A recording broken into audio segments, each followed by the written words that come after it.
The Stephie Smalls Show on the Sports Gambling Podcast Network is brought to you by Edge Boost, the bank account built for bettors. Sign up today at edgeboostbet.bet with promo code SGPN and get a $25 deposit bonus.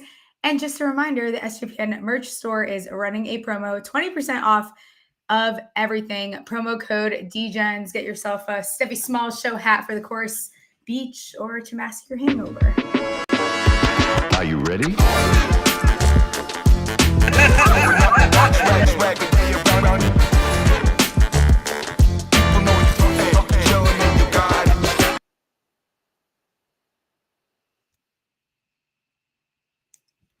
What is up, everyone? I hope that the chat is live today. We are doubling up on SGPN fam on the show. Going to have some vroom bets with Cody Zeeb first, and then our beloved Terrell Furman will join us, talk some NFL season stat totals here that are quite interesting. But to start it out, co-host of the NASCAR pod, Cody, what's up?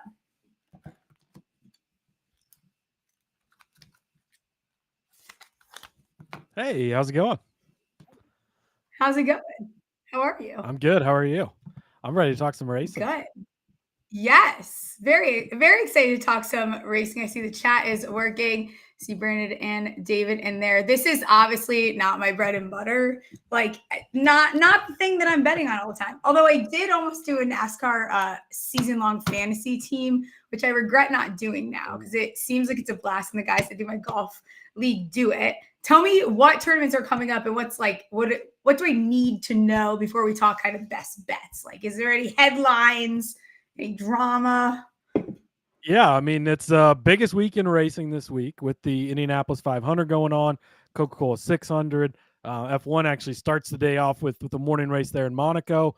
But big thing is you got one driver that's doing the double, so he's going to run the Indianapolis 500 in Indiana in the daytime. That kicks off like early afternoon. When that race is over, jumps on a helicopter, airplane, gets him over to Charlotte, and then he's going to jump in his NASCAR car and race the Coca-Cola 600. So 1,100 miles of racing for him, open wheel cars for Indy, stock cars for NASCAR. So yeah, it's going to be a full day of racing for him for sure. It's kind of badass. Doing both is crazy. Yeah. It is badass. Yeah, it's been done a couple of times. He tried to do it last year.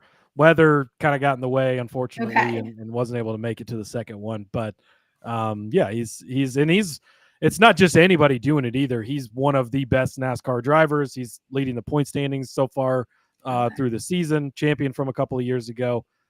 So he's really good at what he does. Is he the favorite for either of these, both of these? How does that He work? is the favorite for the NASCAR race. At one point, he was kind of co-favorite in the Indy race. Didn't qualify well, so he's going to be starting a little farther back. I don't think that matters much, but his odds have dropped a little bit over there. Okay, so Indy is first. Talk to me about Indy. What are we betting on? Where do we start as we're doing this? Do we parlay? Just talk to me about the Indy 500. Yeah, so Indy 500 is the first one up. It's there's a lot of different ways. So I know you're big into golf, and racing honestly is a lot like golf. In outrights are fun, and the bigger numbers are good, but you're not going to hit those as often, right? So you want to bet your golf outrights, but that's not really where you make your money. You're going to make your money on the positionals, top guy from whatever country, or in this case, who's going to be the best finishing Honda or the best finishing Chevrolet. Stuff like that is kind of different markets you can get into.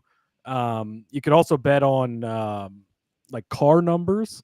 That's a fun way to get in on and have that's really, if you're more of a casual fan, not super big into it, but you want to have some action, you're going to watch the Indy 500. I know a lot of people that aren't race fans sit down and watch the Indy 500. The number bet is really a fun way to get in on it, have some action, gives you multiple drivers. So, somebody wrecks out early or isn't running well. It kind of keeps you in the mix, which is a really great thing. Like that. What is your, I don't know, give me your two best bets for the Indy 500. If you're telling someone that never bets it, these are the things to have on your card. Yeah, so Pato O'Ward is a guy that I really like. He is plus 185 for a top 3 finish, so just needs to finish inside of the top 3. I'm taking his outright as well, 6-1. He's one of the co-favorites. He's just really good in this race, really consistent. He was finished second place here 2 of the last 3 years. He's been really close to winning. This is like winning the Indy 500 for an IndyCar driver. It's bigger than winning the championship for the whole series. Like, this race alone is the biggest race in the world, and winning that is what they want to do. He's been painstakingly close 2 of the last 3 years, finishing in second place. A couple of years ago, that other race in the middle there crashed while he was in second place. But in his 5 career starts here, 1 finish worse than 6th place. So he's always in the mix, always going to be kind of up front for you. So he's my favorite guy to bet on this week. And I love that top 3 number at 185. It's very fun. It does sound very similar to betting on golf here, actually, quite a bit. So yeah, somebody needs to start dabbling. But then, like, do I want to open the floodgates of like doing that? Because once I start, you don't stop. Exactly. And racing, like the NASCAR season starts in February and goes all the way to November. Like, we only have 2 months of off season, so you always have something to bet on, which is a lot of fun. If you want to get in on the number bet too, under 9.5 plus 110 will give you every driver that's car number is under the number, 9, 8, through that. But you get a lot of heavy hitters in there. Award is included in there. Joseph Newgarden's included. He's won the last 2 years in a row. Going to try and be the first driver to win 3 in a row. So yeah, that's exciting as well. Very, very fun stuff. I think I'm going to have to get down on this. Okay, Coca-Cola 600. Yes. So what's the difference between these 2 races? So, yeah. So the Indy 500. So sorry, what'd you say? No, you're good. Indy 500 is Indy cars. So they're the open wheel, look like Formula One cars. The open wheel style, a little bit different. Got it. They do a lot more road racing, less racing in circles, but Indy 500 is a race in circles. IndyCar, they'll hit speeds of 230-ish or so on that track. So they're doing pretty crazy. 500 miles, it's a long, grueling race. But for NASCAR, you go over to NASCAR, and this is a 600-mile race. So longest race of the entire season, kind of an endurance thing, both for the cars and for the drivers. That's your typical NASCAR stock car, so it's not the open wheel style. But yeah, just 400 laps around a big oval track, and it's a lot of fun. Casual 400, nothing. Just a Sunday drive, and 1100 for the guy who's doing both races. How did you get so into NASCAR? Yeah, I was as a little kid, like I think I was 2 years old. My grandparents started taking me out to the local dirt tracks in the area. Fell in love with racing, and there was never any looking back. Now I've lived and breathed racing my entire life. I remember growing up, I had a close friend that was obsessed with Dale. Like, that was like a huge thing growing up. That's the only story or connection that I can make to it. Give me your favorite bets for the Coca-Cola 600. Yeah, and so I saw David's. What would like a NASCAR bet compare to like a longest reception bet? Yeah, tell me. Yeah, to kind of answer that, probably would be a top 10 finish. I think would be kind of your thing there. So just betting on a longer shot guy that could finish top 10.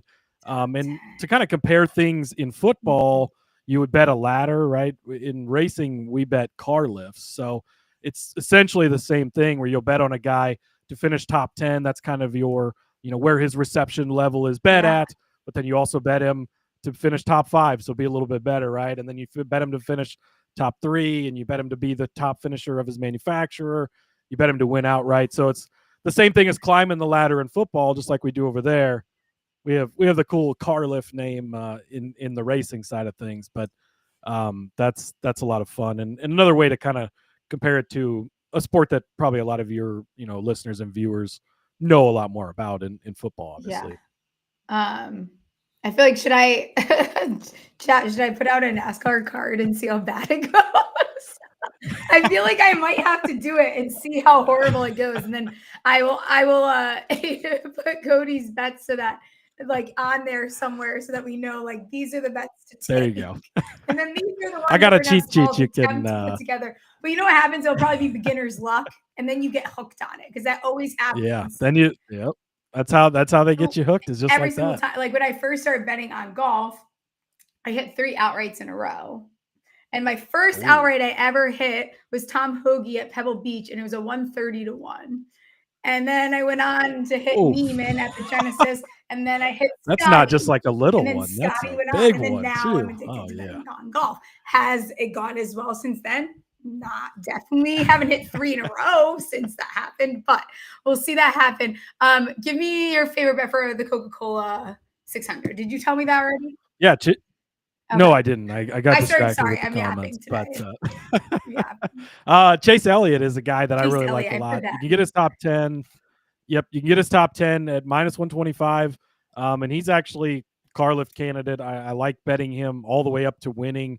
You can get him at 17 to 1 to win outright. So bet his top 10, bet his top 5, bet his top 3, kind of up through it. And so he's minus 125 for the top 10. He is plus 275 if you get on the top 5. And then for the top 3, plus 425. And then 17 to 1 for the outright. So he's a guy that just super consistent, kind of always in the mix, always has a chance. He always finds himself there at the end of the day. And in this long 600-mile race, that's the kind of guy you really want to rely on betting on in a week like this, because you need somebody that's most of their races. Yeah. Most of the races are 400 miles these days. So it's an extra 200 miles on top of that. And that extra 200 miles at the end of the day makes a huge difference. Love it. I'm not sure if I played this with you last time you were on, but I've played it with some of my guests when we're talking about a sport that everyone tunes into all the time. So it's going to be Racecar Drivers as quarterbacks in the NFL. Ooh. So I'm going to give you a couple of them, and then you tell me the name of who you think. And you can take a second. It's not like there's no pressure here. There's no as long as you want. Okay. Jaden Daniels. Jaden Daniels. So kind of a young gun coming up. Boy, I'm trying to think who he would be a good comparison to. I would probably compare him to a Carson Hocevar. He drives a 77 car, kind of a young guy coming up, burst onto the scene a little bit. He's had some really good flashes. Hasn't won anything big yet. Doesn't have any Cup Series wins. But yeah, he's looking good. Projecting to have a strong future in the sport. Love it. Okay, I'll give you. Some of these are, I feel like, going to be difficult. Not that I, again, know what I'm talking about in NASCAR. Okay, so Baker Mayfield. So that would be more of a guy that's been around. Chris Buescher, perfect comp to Baker Mayfield. I actually like him to win this week, 28 to 1. But a guy that's been in the sport for a while, was kind of slept on early on, struggled, had, kind of went through it. But as his situation around him changed and he got settled on a different team, and that team got better and better. Now doesn't race great every single week, but he could pop up and throw for 500 yards on you any given week. I think that's a really great comparison to Baker Mayfield. Love it. I have 3 more for you. Okay. Lamar Jackson.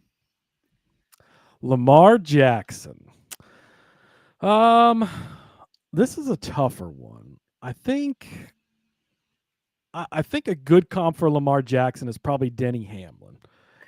Denny's more of a veteran, been around a little longer than a Lamar Jackson, but really good week to week, has those MVP type of races, type of games all the time, puts together really strong seasons, hasn't got it done in the postseason just yet. That's a pretty fair comp there. But a guy that you can really rely on, going to have a solid day for you each and every week, and can put out MVP type performances more often than I'm just realizing, producer Ryan, this is like really putting guests on the spot of how much they know their fucking sport. It is. This is crazy. This is harder than having to take a standardized test. I'm basically like, take this player and correlate it to the sport that you're a know-it-all in. Well, and because it is, you're drawing, you have to draw, find the comparisons and where to. It's a fun game. It's fun. It's about to get a little hard, I think. Well, the next one, maybe not. But I think the last one's a little bit of a doozy. Okay. And not that I know. I'm not. Okay. Joe Flacco. Oh, Joe Flacco. Maybe I should have saved the You're like, shit. See, I screwed you there. No, I'll give you a guy that is in this race in particular, but not racing full time anymore. Well, I don't know if I want to, I guess, compare him, but Jimmy Johnson is in this race. He's actually more of the Tom Brady of NASCAR, 7-time champion, elite level guy, but just races on a part-time basis now, owns a team, but can still show up, and I think he finished top 5 in the Daytona 500 this year, so like he can show up and throw for 600 yards. And then some games he's going to show up and not throw for as many, right? Right. But been around a long time, knows what he's doing, and doesn't play every single week for you. All right. This one. How about Daniel Jones? Why is everyone laughs when I bring his name up? Let the guy live, for God's sakes. He won a playoff game. He won a playoff game. I got That's for great. This is definitely the toughest one. Let's go with Ricky Stenhouse Jr. Okay. Guy that's been around for a little while. He's popped up and won. He won the Daytona 500 a couple years ago. Won a race last season on a kind of a crazy move at the end. Most weeks gonna be average to below average. Not a great quarterback, but he will have those games. He'll win you a playoff game here or there. So yeah, I think Ricky Stenhouse Jr. would be a good comp to. He still has a job, so I guess he's I don't know still if active. That's, you can't quite get rid of him, no matter how hard you try. He's still there. Any final thoughts on these races before we move on here? Yeah, I think if you want to get crazy, if you're looking for like long shot, like I just want to throw a couple bucks. I want to try and hit it all. Hunter Nemechek to be the top finishing Toyota in the race. You can get him at 90-1. This is a really fun one. He's kind of on a team that's struggled a lot over the years, but is really putting it together this year, and it's been quiet. A lot of people aren't super noticing it. Him and his teammate have both been good. There's less Toyotas in the field than Chevrolets and Fords, so it's a smaller group that you have to beat. Usually you need some help. You need a couple of the top guys to get in a wreck or have issues, but things happen, and that does happen. We saw his teammate, who was a super long shot, do it just 3 weeks ago. So 90-1 to be the top finishing Toyota for Hunter Nemechek is a really fun long shot that, a long shot's always a long shot for a reason, right? But there's definitely a strong path for it to catch. I absolutely love it. We'll have to give a shout out to Edge Boost. Edge Boost is the first ever bank account built for bettors, ensuring all gambling transactions are approved. No usage fees, no minimums, earn cashback rewards, 100% approval for all betting deposits. Sign up today at edgeboost.bet with promo code SGPN. Deposit $25 and Edge Boost will match the deposit. That's edgeboost.bet, promo code SGPN. Time for my bonus underdog pick'em. Underdog is going long for the NBA playoffs for their extender bonus. I would love to be in the meeting room for when that decision was made. For their extender bonus, hop in game 1, and the longer the series goes, the bigger the bonus gets. Alrighty then. Here's a pickup entry that I like. We're going to stay on golf and stay away from that there. Jordan Spieth, finishing position better than 20.5, and Aaron finishing position better than 20.5. That'll get you 3.34x your money. So go check out the extender bonus.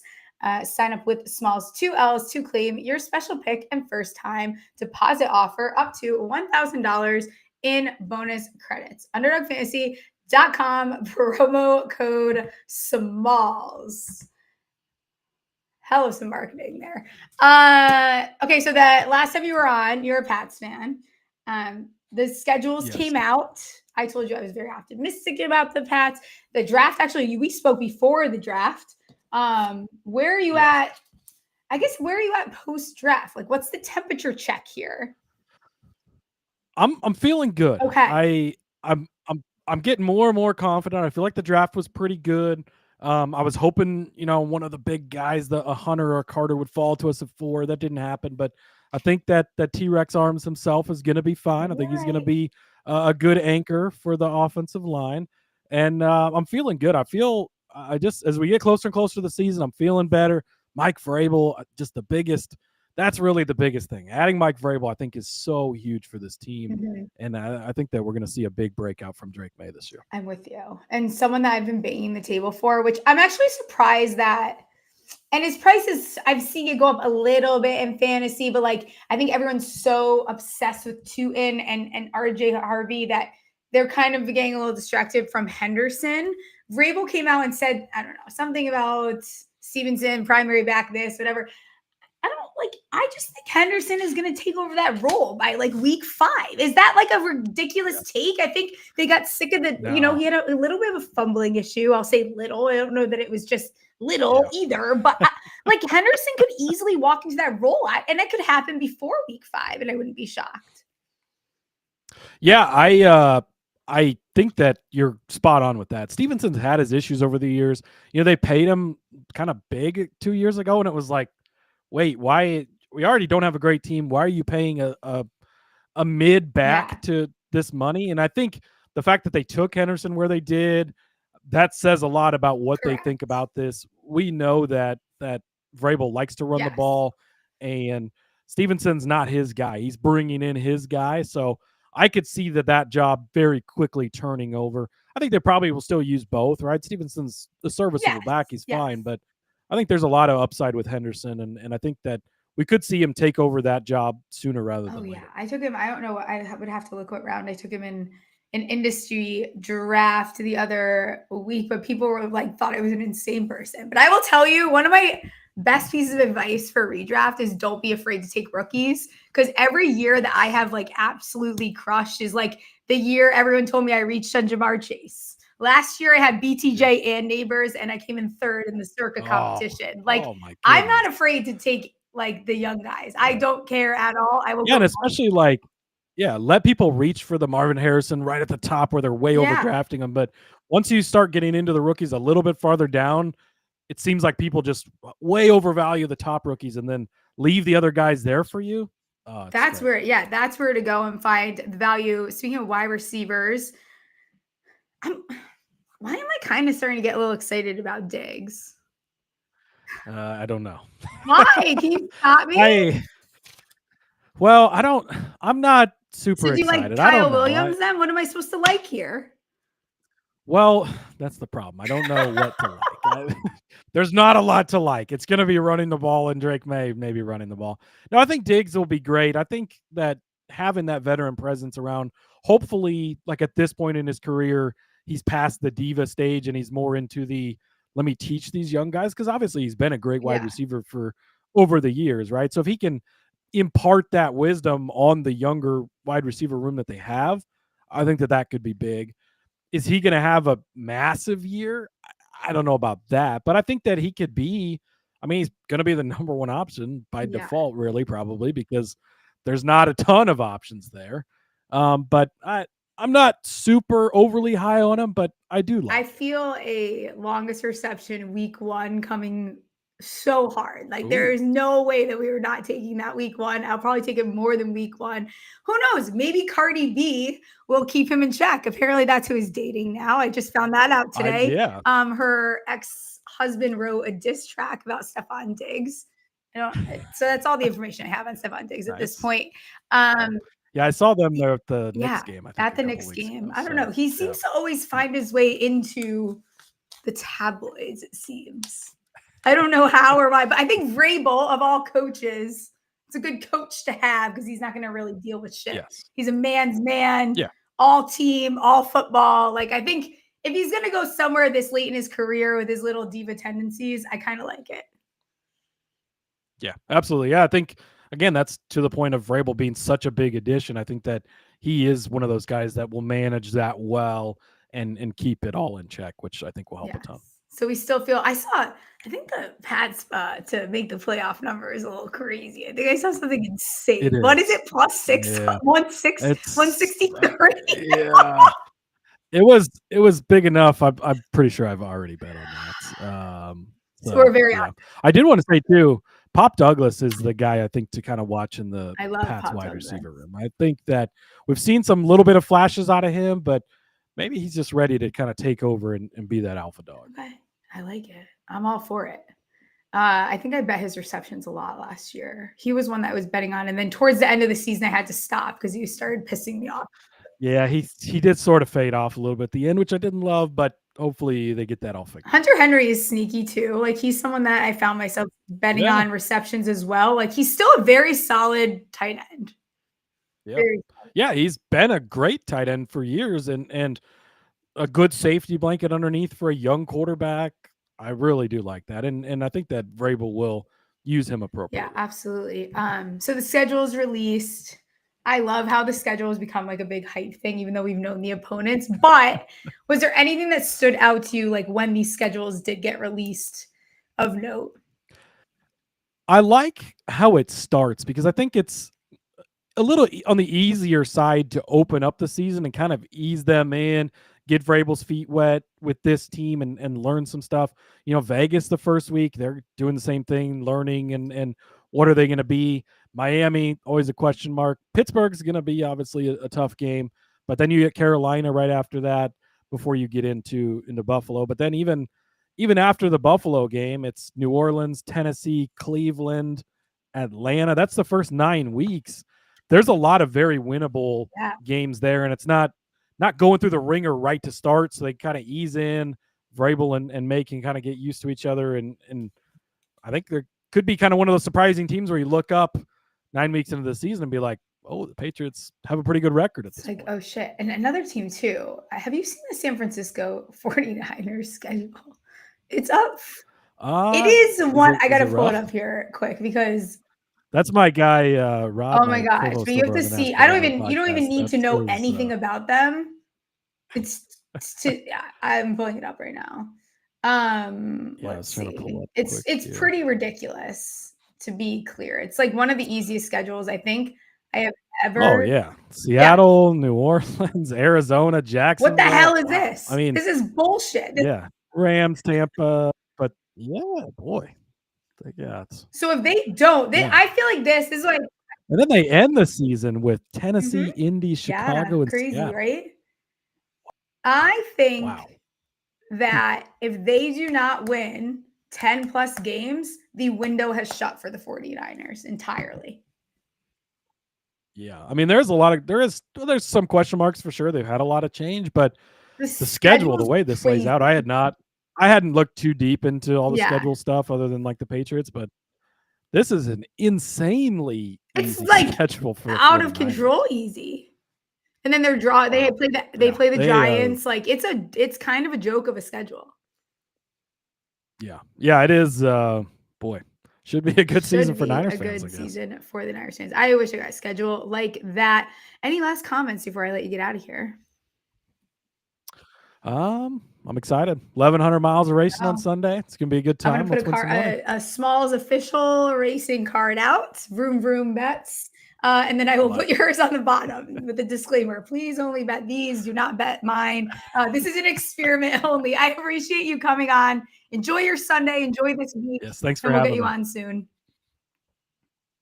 Sounds good. Have a good one. Thank you. Rhythm is your home for AI-backed picks and props. Dominate the NBA playoffs, PGA, MLB, and they just launched the WNBA. Rhythm knows you'll love it. That's why they include a 7-day free trial. Here's something Rhythm likes that I also like. Rico Hoy, top 20 plus 360. He actually was in the top 4 in my model that I run every week. Rhythm has him projected to finish 11th. He has a cool name, solid form, solid course fit. So we roll with the top 20 at plus 360.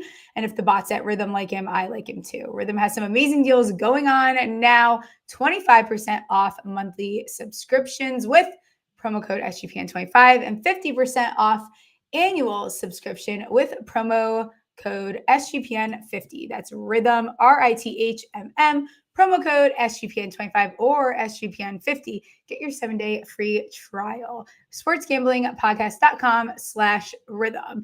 And if you are listening to this and you have not entered the Circa Ultimate Fantasy Football giveaway, consider me extremely pissed off with you because Circa is my favorite place in the world, and they are doing an absolutely crazy giveaway right now. It's for a 12-person league to draft in Vegas and to be treated like VIPs during your stay. You're going to receive a 2-night stay at Circa for the entire league, 6 Double King rooms. You get to hold your draft at a cabana at Stadium Swim with a $5,000 food and beverage credit. That is where I host my draft.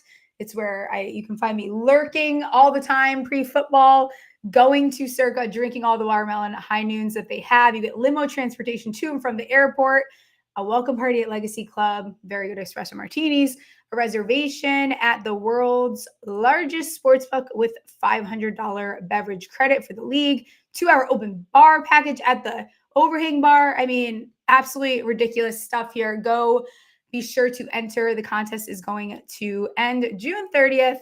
You can enter at sportsgamblingpodcast.com/circa. That's sportsgamblingpodcast.com/circa. We're brought to you by mybookie.ag. MyBookie is your place to bet on every sport, including the NBA playoffs. For the true D-Gens, the MyBookie money bag. MyBookie accepts customers from a ton of locations, easy deposit, and lightning fast payouts.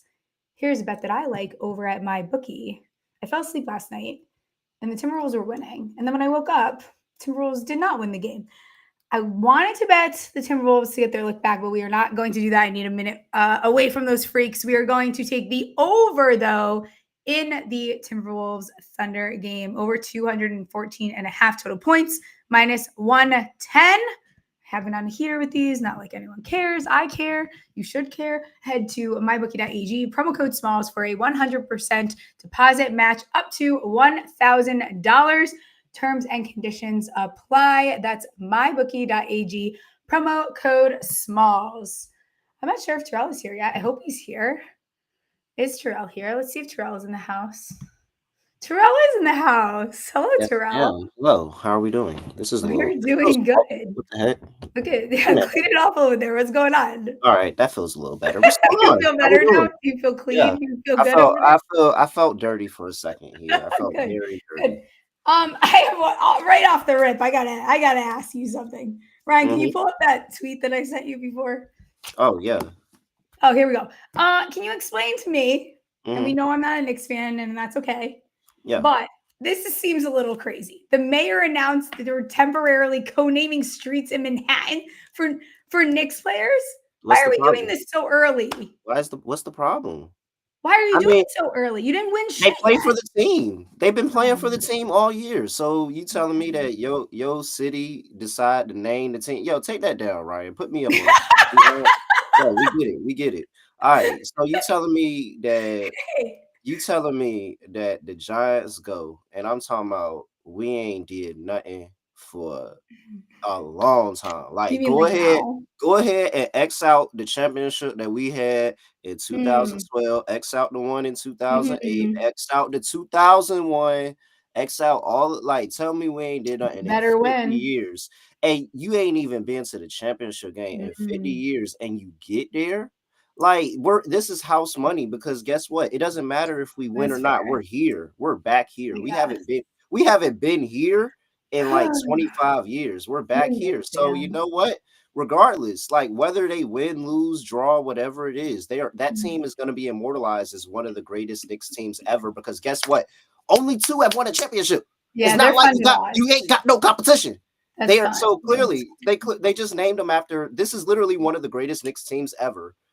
They didn't have any competition. So yeah, give them a streak. If you guys win the finals, I've decided that means the Giants' boat curse is lifted. That's how I've made a connection to I this mean, Knicks it's team. already been lifted. The New York Liberty won a championship in 2024. I don't know I why don't people think. making it Yeah, seem we like saw New it. York We ain't saw won it wasn't nothing. lifted though. It didn't I lift don't know. it. I don't know why they making it seem like New York ain't won nothing. The Liberty just won a They championship, did. like just now. And you know We what? need more wins to take the boat curse off, though. But we'll see. I don't feel no type of way about the Knicks in this series. I haven't picked the Knicks yet this playoffs, and I'm not finna start doing it now. So we'll see what happens. But I feel like everybody dragging that out of proportion. It's not even like they took the other street name down. All they did was just put a street sign up.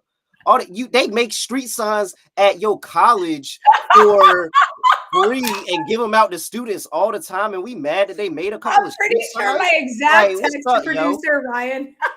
My exact text was, "I want to get Terrell worked up," and it worked. Yeah, it's a street sign. Like, what's the big deal about a street sign? They literally make street signs at your local college for the students. Mr. Zesty. I like his over in points in this game. I like my buddy Bridges to go over his twos. That's all I got for you though. Cat should have a good game. Cat's been really, really good. He's averaged 30 against them this season. Zesty's zest. I could run down Cat's game log against the Pacers, and I mean, he's got 40, 30, 21, 40. So 2 40-point games in his last 4 against the Pacers. 23, 15, 32, 32, 30, 27, 42. That's another 40-point game. So Cat's been really, really good historically against the Pacers. Jalen Brunson has been very, very good against the Pacers as well. I think over the last 15 games he's played against the Pacers, he's averaging some 30, 33 points against that team. So I like Jalen Brunson to go over his points prop as well. I don't know if the Knicks bench is going to be able to show up in this series. Honestly, the only thing that I'll let everybody get mad about is why everybody outside of like the top 6 guys got a street name.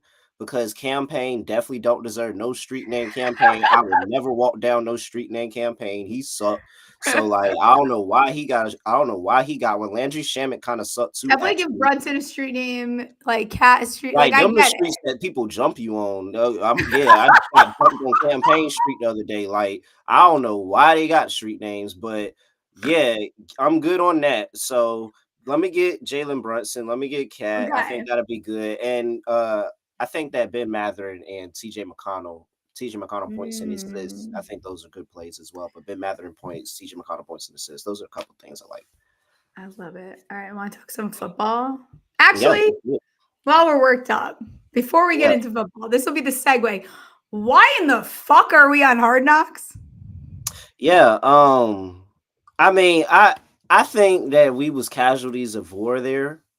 Because I think that this was a strategic plan to go ahead and cover the Saquon Barkley injury after all of that stuff, and they got the Super Bowl and then the injury. Like, I do think that it is a plot to cover the demise of the Eagles, but we got roped back into it because, I mean, you can't just cover the Eagles. They just won the Super Bowl. What can you do? Cover the whole NFC East. So I don't know why we're back up there. It's probably not going to be no good. I hope we get to see them cats fired, to be honest. Like, if we get to see them, getting to see both of them get the pink slip on Hard Knocks would be the absolute like greatest thing for me. So I really thought I wasn't looking forward to it at first, but after we just sat there and talked it out, and the thought that I could actually see them get the pink slip, I might end up enjoying it.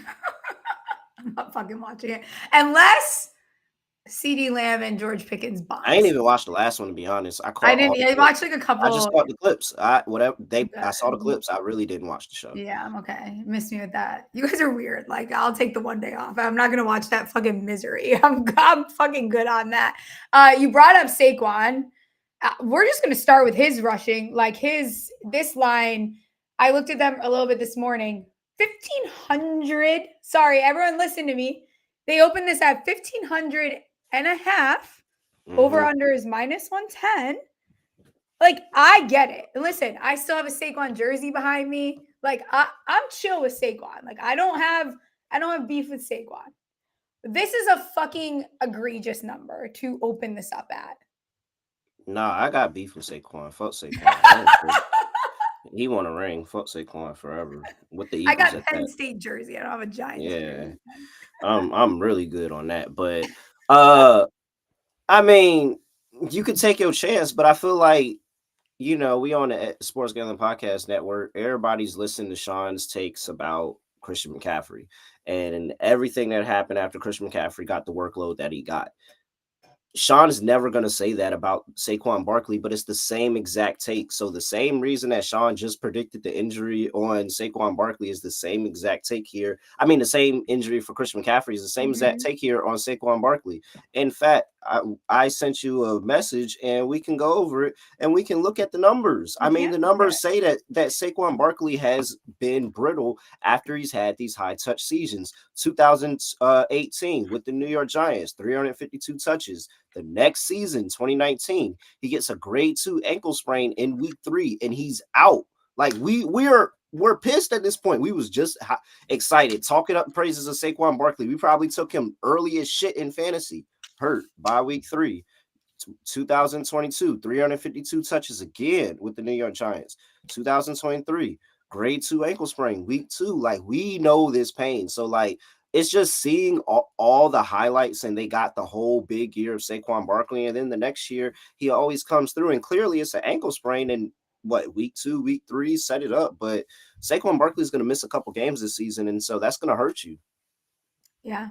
I mean, it's just another guy, and like, I don't know. I don't feel as strong, I guess, on this one. But like Derrick Henry, another one that had a really like pretty big line there. He turned 31 in January.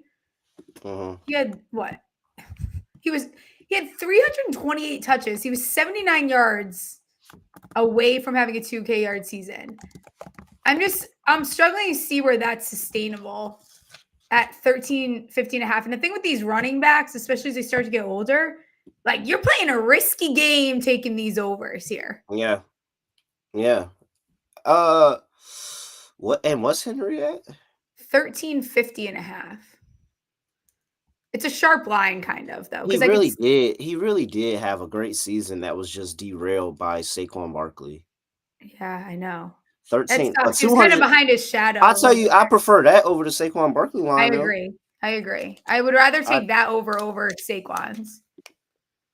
But I feel like those aren't the running backs that I'm looking for when I'm looking at a season-long rushing prop. Like, I'm always looking young. I feel like I'm always targeting young. I'm always targeting low numbers that, could just explode. And some guys do for regression. I haven't seen a line on Travis Etienne, but I'm telling you, whatever line they set Travis Etienne at, it's probably way too high. It's probably way too high. Like, everybody's talking about all the other potential in that audience, in that offense, and I haven't heard one word about Travis Etienne the entire offseason. No, it's that Tootin is all they talk about. Tootin, Take Bigsby, Brian Thomas, Travis Hunter. I've heard every name in the offense. Even Goldilocks. Goldilocks has gotten some positive news in that I've seen people actually try to make it seem like Goldilocks is actually a good quarterback. Everybody's been talked about, and I haven't heard a word about Travis Etienne. Yeah. I was just randomly thinking about that earlier today. Like, man, I can't wait till I find a bet on Travis Etienne, because I just feel like whatever they say that, it's going to be high enough, because he's just going to fizzle out in this offense. Yeah. One number I did like, and I did bet the over before we actually jumped on here, Jahmyr Gibbs. I think this line is kind of like bitchy, to be honest. Like, it's 1075 and a half. The over is plus 100. He had 1,400 plus fucking yards last year. And like, it's like, I think some of this is like all this obsession with Ben Johnson is like starting to get annoying. Like, that's a lot of the team is very much the team. I know they had changes to the O-line, but like, this player is averaging 83 yards per game, and he's a focal piece of their offense. Like, all I'm asking is for him to get like 1080. I mean, yeah, I don't think that is impossible. At a plus 100 number, I will take the gamble right there. You don't like him. I just, the injury. It's the injury. I know. And he's young. He's fine. And are the Lions going to be like, are they going to stay good? So what happens after you lose to the Commanders in the playoffs like that? Like, what happens next? You just bounce back because the Commanders overexceeded what they should have done.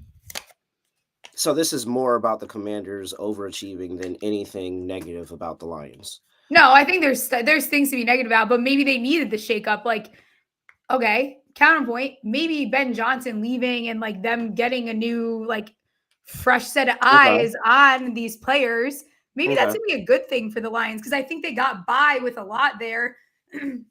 Won games they probably shouldn't have. They overcame a lot of injuries. Like maybe getting a new fresh set of eyes, and everyone's going to hate that take, which I don't really care. I'm just tired of hearing like England, Ben Johnson. It's like all everyone's talking about. And I think a lot of the core of what made the Lions isn't fucking Ben Johnson. I wonder if there's a rushing and receiving number. That I would like better. If we can get that, which that'll be closer to. I feel like that would make me fall in love with it. If you had said rushing and receiving, I think that would sway me over. I just think that number is going to move. I don't think it closes at what it's sitting at right now. And it felt like an opportunity to jump in if I was going to do it. No, because I like Jahmyr Gibbs. I do. Me too. I just didn't want to be blinded by that. That's fine. Okay. Want to talk receiving yards? Hold on. Or do you have more rushing? Anything else? I'm trying to see if anything else is appeasing here. I feel like I don't have a lot of lines. DraftKings had some. They don't have a ton. Yeah. The only other one I think I wrote down would be Bucky Irving. Oh, well, this is probably the year that Jalen Hurts goes over 600 rushing yards, if there's ever one. Yeah, when Saquon goes down. Yeah, Saquon's going down. I'm not laughing at the injury. Saquon is going down, and this is going to be the opportunity that he takes. Like, also, I feel like what's Jaden Daniels? I feel like he could probably go over as well. That is a good question. What is Jaden Daniels? I feel like I saw his name. I feel like I saw his name up here. Oh, here it is, 675. What? Only 75 yards more? Hi. What did he have last season? He's basically one of their running backs is the thing. How much did he have last season? Let's see. I had the number up on my other computer. And bring that shit in. Yeah, how many? You only had 891? Is that 671? 891? Whoa. Wait, am I missing something? Is there a change in the offense? Not to the running back room that you should be thinking about.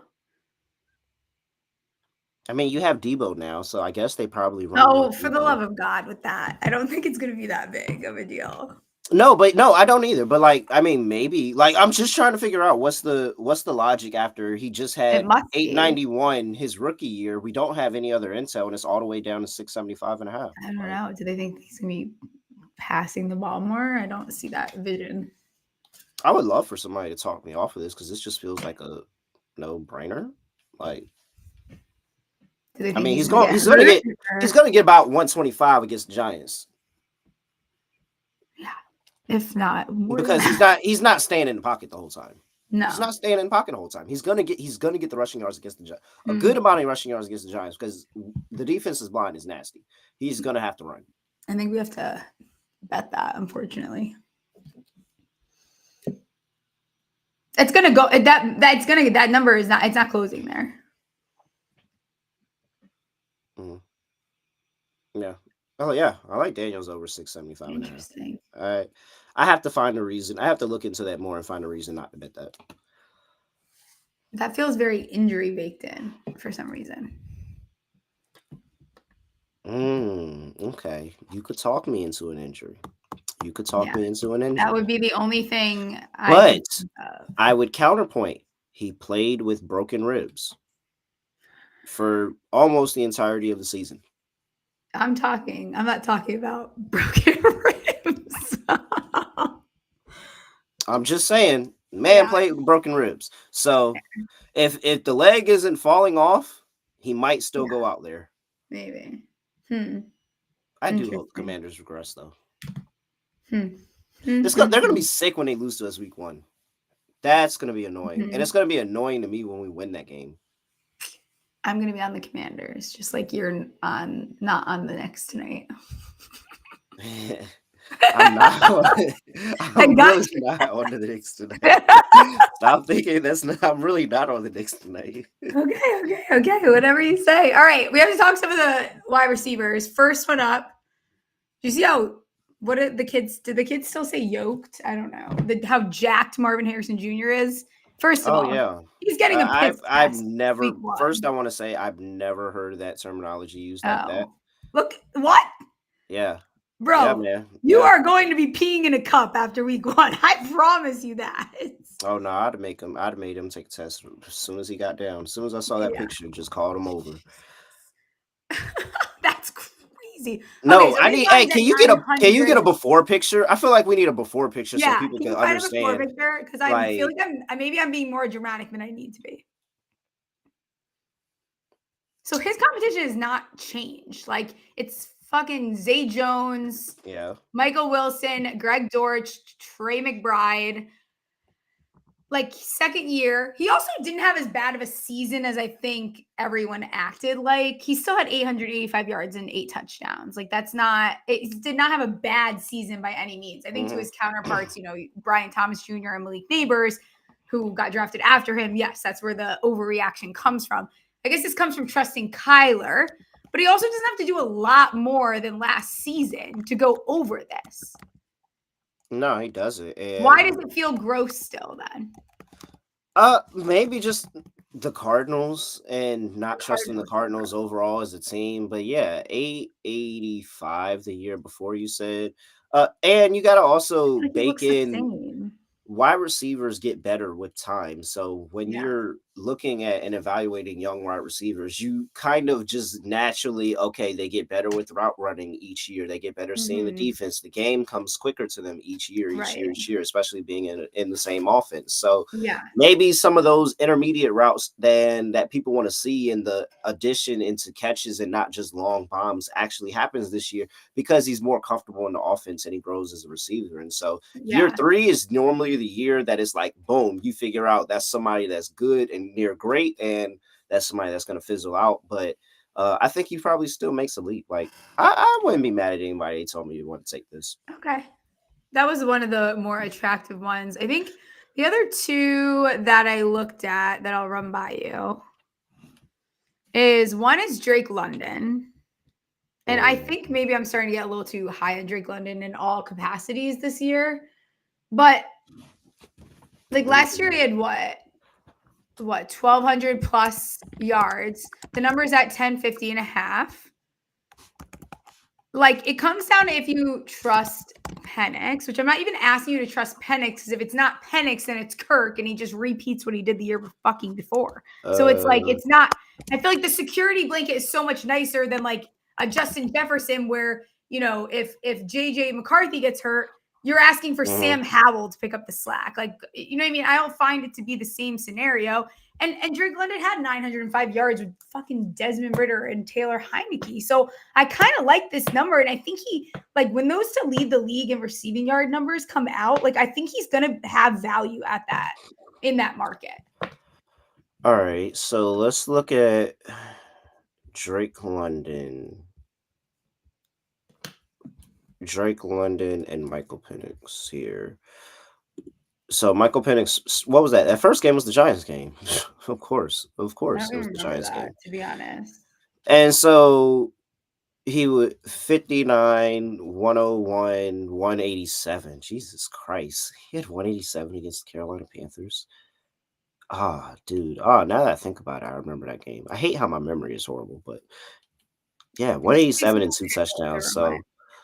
So the big play is still there. Like, I mean, I don't see any different outlook. We kind of look at the numbers. I don't see any different outlook from what he had with Kirk and what he has with Michael Penix. If anything, it's probably a little bit better still. Right. And so 1,200 yards the year before. What is this line at? It's 1050 and a half. And what's different about the Falcons this year? Your guess is that Penix is starting the full season. And they drafted that running back, didn't they? Which one? James Pierce Jr. from Tennessee. Yes, they did. I don't remember. That's the one. Did they not trade up for him? Is he not the one they traded up for? Who was the person that they traded up for in the draft and gave up the first round pick? Oh, geez. Yeah, I think you're right. Is that in the first round, right? I was just so blacked out from what occurred before that. Yeah, what occurred right before that. To remember it so They clearly. did. So they got the edge rusher Walker with that pick, Yes. and then they came back the next round More and they got defense James again. Pierce. Yes. They came back the next pick, got James Pierce, and so okay. You know, I try to be an avid Drake London hater, but like I think he's all right. I think he's all right, and I think Penix is cool. What's this? He's what did you say this is at? 10-50 and a half. 10-50 and a half, yeah. Yeah. I think he's a 1,000-yard receiver. Yeah, I think so. That's probably that 50 is probably that would probably be a bad beat. And I'm willing to roll the dice there. I think he's a 1,000-yard receiver. I also think could lead the league in receiving yards. Neighbors? Yeah. Yeah. Neighbors is gonna have a good year. 11.50 and a half. I mean, for the love of fucking God, look who was throwing in the ball. He got 1,200 yards and he didn't play a full 17 games. Yeah, like, and then it's Russ. Russ is also really good at receivers as well. Like and Pickens got hurt last year, didn't he? Bro, the excitement out of Cowboys fans is just starting to get really. Oh no, Pickens is gonna whenever the Steelers are done with the receiver, they suck. So I'm perfectly fine. I'm not worried about George Pickens at all, believe it or not. Like whenever the Steelers cut size with a receiver, it's over for them. So I just went ahead. Matter of fact, does George Pickens have a line? Can I get a George Pickens line around here? 900 and a half. Under. Bet that right now. Under. What? Whenever the Steelers get rid of a wide receiver, you don't keep on being good. No way. I know that's not. I don't even remember what we was talking about, and I don't know how we got sidetracked. You're talking about neighbors. Oh, yeah, he's got Russ throwing on the ball. Russ has been really good with these nothing. And if it's not Russ, it's Jameis, and you know how the fuck that goes, which is another good thing. Just to stat pad. The only thing that ruins is if Jackson Dart gets in the game and he sucks. That's the only thing that ruins. If they put him in too early. No, they're not. It would. Well, Russ is gonna get. I'm telling you, Russ is gonna get hurt after the Broncos game. And so we're gonna be down to Jameis. He's gonna get hurt. No, he's yeah. You could say hurt, or he could get his head knocked off. Hurt. But okay. At some point, Russ is going to stop playing football for the New York Giants this year. That happens all the time. The Steelers, he just decided he ain't want to come to work early, and he wanted to wait later on in the season and then start playing football. He wanted an extra rest in that vacation time before the year. Now, he's probably going to start the year for the Giants. He's going to get to that Broncos game. He's going to play Sean Payton, and then he's going to quit on the rest of the season, and he's going to be hurt. And so with that is the only concern is at that point, you're now banking on Jameis not throwing 2 pick sixes per game until he gets benched and Jackson Dart gets in. But even with that, again, everything Neighbors did last year and everything in that quarterback room right now is completely better. Like everything in the quarterback room is better. There is not one quarterback on the roster that is a worse quarterback than anybody on that last team. And I say that with thought that Danny Domi, whatever his name is, gets freaking cut at the end of the training camp. Why the fuck is he still on the roster? He's going to be cut at the end of training camp. It's fine. You can't support 4 quarterbacks. He's going to get cut. He's going to go to the practice squad. He'll be the scout team guy. I hate how much everyone loves him still. Can we fucking let it go? But yes, everybody sucks. All of them suck. So everything else on the roster in the quarterback room is way better than last year. He's way better than how many years? I mean, you should really be looking at him for offensive player of the year, to be honest. I agree with that. If the Giants have nothing to talk about this season and somehow Malik Nabers has like some otherworldly wide receiver season and there's nothing going on with the Giants, they're going to be like, you know what? You tried your hardest. Here you go. I mean, before Dexter Lawrence got hurt, like I had that 250 to 1 on him. He was down to plus 700 before he got hurt to win Defensive Player of the Year. It's the same thing. You just switch it out there. He was leading the league in sacks as a defensive tackle. Like, hello. Hi. It's pretty It's all we got, ridiculous. too. Just By the those- way, might want to run that back this year. Oh, Just we're in running case. it back. What is We his are odds? so running it back. I can't see that here. What are his odds? I don't think we have it. I don't think they're up yet. I think okay. they might be up. Alex. Maybe they are. I will look at that. Is there any other receivers that you want to bring up before I let you get out of here? Because her game is starting soon. I'd be freaking out if I were you. No, yes. Dog, who am I looking at here? All right. I think that Davante Adams is being severely underrated for how bad Aaron Rodgers was. Who? Davante Adams. Oh, okay. I think he's being severely underrated for how bad of a quarterback Aaron Rodgers was. Like, you can say the offensive line, everything, like the whole organization went to shit. But Aaron Rodgers was really, really bad last year. Really bad.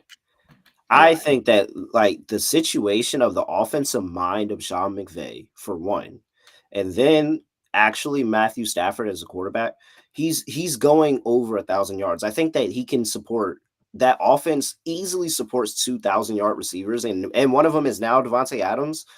I have no idea why it's 650.5 and why that's even plus money. So that's the only thing that I officially have bet like right now, and I have going like Davante Adams is 1,000-yard receiver. I'm pretty convinced of that. He might be 1,001. But that's not who we have. have. 1,000-yard receiver. He 1,000-yard receiver. That means he gets over 950.5. So I'm pretty sure. I found the Dexter Lawrence line. I found it. Okay. 60-1 this year. What for defensive player of the year? Yeah. No way. Yeah. That's not real life. Who was ahead of him? Like Cooper DeJean. All right. I'm not even fucking with you. I literally just positive so I can bet it. These are the names ahead of him. Josh Hines Allen, Leonard Williams has the same odds as him to win fucking Defensive Player of the Year. Can we be so fucking for real right now? Are you sure you're not looking at DeMarcus Lawrence? Can you double check that again? I'm not. I'm looking at what I'm supposed to be looking at. Dexter Lawrence is 60-1. Mm-hmm. After that start to the season last year? And he has the same odds as Leonard Williams. So is it the Abdul, like, is Abdul Carter too good that Dexter? What? No, this doesn't make sense. This actually really doesn't make sense. Christian Gonzalez, who I kind of like as a sleeper, has better odds. Cooper DeJean, Kyle Hamilton, what you should do? Mitchell, You know what you should do? What? Type in Dexter Lawrence real quick, and then go over to women's college basketball, and type in the South Carolina Gamecocks to win the title as well. And then what does that pay? That probably pays something crazy. Let's see. How do I type in women's? Or just like search South Carolina, and you should probably women's basketball. I don't know. Mm-hmm. One of the things. Let's see. One of the things. I found it. Wow, that was. Because I'm almost positive South Carolina's getting their lick back and winning the championship. Like I feel 99% sure about that. That gets you 227-1. Oh, shit. Yeah. What's that? $10? All right. And then next April, right before the draft, you get paid. $10 gets you 2.2K. I think Dexter Lawrence being 60-1 is just disrespectful. It's foul. It's just a Giants coupon that they keep giving on all these players. It's fine. Just don't discredit our That's one of them player. tickets. That's one of those tickets that you prop swap. That's one of them prop swap tickets where you yeah, you're right. You get two of them and then I regret not cashing out on it. Like I had a bad feeling and he got hurt that game. And they gave me that cash out was crazy. Because he was clear cut about to be defensive player of the year.